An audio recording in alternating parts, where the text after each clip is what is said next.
the budget debate has degenerated into a game of green eye shade arithmetic, with many in Washington, including the president, demanding that we trade ephemeral spending restraints for large permanent tax increases. This sets up a debate in which we're really just arguing over who to hurt and how best to manage the decline of our nation. It is a framework that accepts ever higher taxes and bureaucratically rationed health care as givens. I call this the shared scarcity mentality. The missing ingredient, of course, is economic growth.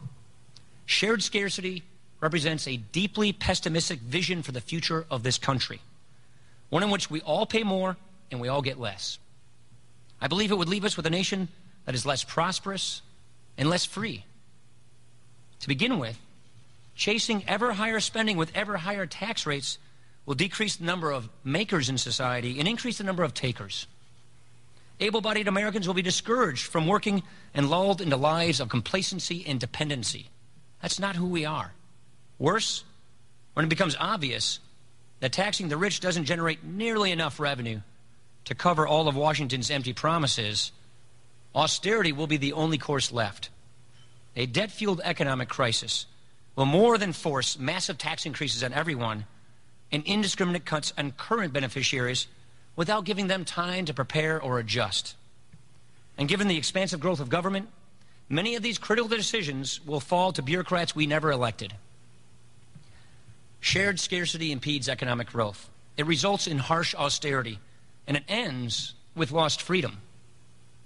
In a recent speech he gave in response to our budget, President Obama outlined a deficit reduction approach that, in my view, defines shared scarcity.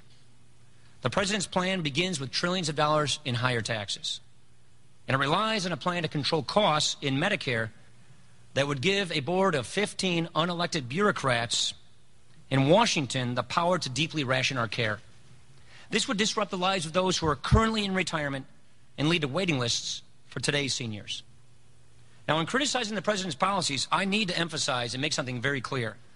I am not disputing for a moment that he inherited a very difficult fiscal situation. He did. Millions of American families had just seen their dreams destroyed by misguided policies and irresponsible leadership that caused a financial disaster. The crisis squandered our nation's savings, and it crippled its economy.